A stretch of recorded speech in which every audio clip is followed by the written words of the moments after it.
Ayan. May napakaganda na balita to, partner. Actually, kahapon, nung ibinalita to, dahil nag-monitor tayo sa mga radyo, abay nung binalita to, sabi ko, napakagandang balita to para sa mga benepisyaryo. Oo, tama ka, partner. Alam ko kasi, ito yung talagang hinihintay ng ating mga 4-piece beneficiaries kasi karamihan o malaking bahagi nitong dagdag pondo na to ay para sa educational grant. Ito po yung, ang paliwanag po kasi dito, nung panahon, ito kasi yung mga dating mga ano yun, partner, parang reinstated sila. Reinstated siya. Oo, reinstated sila. Ang ibig po sabihin nun, nung panahon ng pandemic, dapat pa-exit na sila, di ba, partner? Pero nung panahon ng pandemic, nakita dun sa evaluation or assessment na ginawa sa kanila, na dapat ay reinstate sila dahil kasama sila sa parang bumaba pa rin yung quality ng kanilang pamumuhay. Dahil nga yung partner doon sa nangyaring pandemic kasi marami talagang apektado doon. Sa nangyari, nung nagkaroon ng evaluation, nakita na, teka, hindi pa pala ito, kailangan pa ng assistant trainer, kailangan pa tulong kaya yun, nagkaroon ng ganun. Kaya good news po ito sa ating mga household, sa mga magulang na nagpapaaral ng kanilang mga anak kasi malaking bahagi din nung grant ay para sa educational ng mga bata. So paano, magkano nga yung tinatanggap nila, partner?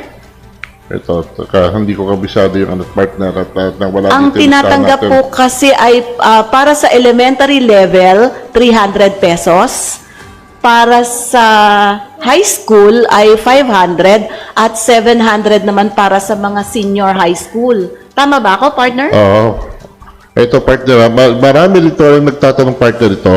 So, kung titignan natin yung sa live stream natin, partner, karamihan din sa mga katanungan dito ngayon, ito tungkol sa, dito sa balitang to, dun sa cash grant, at saka itong sa mga na-reinstate na mga household. So siguro partner yan ay mas bigyan natin ng diin niya sa mga susunod na programa natin na sa ganun mas maintindihan ng mga beneficiaryo kung ano pa itong saan ba mapupunta itong mga ito na dagdag. Lalong-lalo na partner itong tapos meron lang tayong naayos na programa which is ipapalabas yun I think this August katapusan. Yung sa para mas masagot din na lahat to. Mas maganda kasi partner na sila yung makasagot doon dahil ang mismong host doon ay si Director Gemma, yung mga 4-piece. Oo, tama. Kung kailan kasi po ito ibibigay,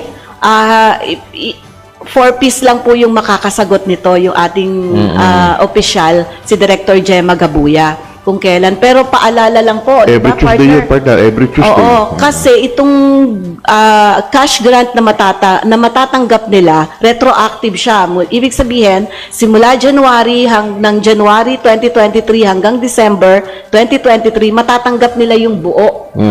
Pero sana naman po, paalala lang, sana mailagay po natin ng maayos kung saan gagastusin yung pera. Hindi po ito bonus, ito po ay cash grant. Baka kasi magpapasko, baka isipin, di ba partner? Baka mamaya isipin ng ating mga beneficiaries na ito ay, may pamasko na. Di ba partner? Sana naman mailagay po sa ayos yung perang matatanggap.